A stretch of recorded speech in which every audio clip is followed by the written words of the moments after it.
जय माताजी।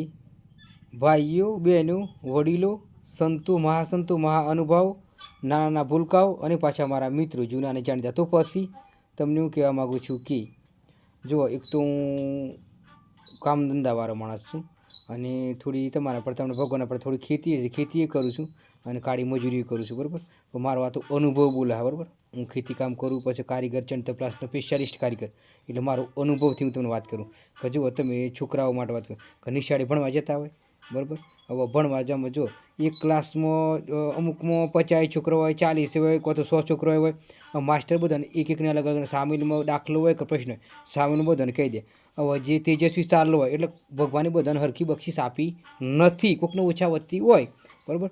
તો ભણવામાં તમારે ભલીવાર ના પડે બરાબર. તો પછી શું કરવાનું, હવે ઘેર તો ફાલતુ બેસી ના રહેવાય એટલે હવે તમે ધંધા માટે બહાર જા. હવે બહાર જાય એટલે જો કડિયાકોમાં જવું પડે, સેન્ટિંગમાં જવું પડે, મંડપમાં જવું પડે, પછી કોઈ કંપનીમાં હોય એમાં જવું પડે, હવે સાફ સફાઈ જવું પડે, બધી 36 પ્રકારની મજૂરી કરવી પડે, ખેતીવાડી કરવી પડે બરાબર.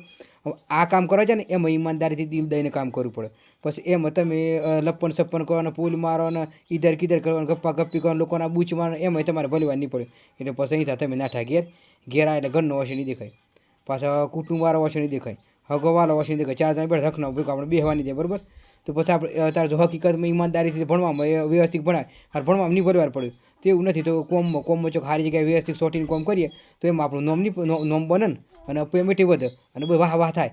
એમાં તમે હરખાઈ રહ્યા અને આવું બધું કહેવાય તમે કોમેન્ટ ખરાબ લખો બરાબર. કોમેન્ટ ખરાબ મારવાની નહીં. જેમ કહું હું કોઈ લલ્લુ પંચી માણસ નથી બરાબર. અને આપણે કોઈને ખોટું કશું કહેતા નથી અને ખોટું કરતા નથી.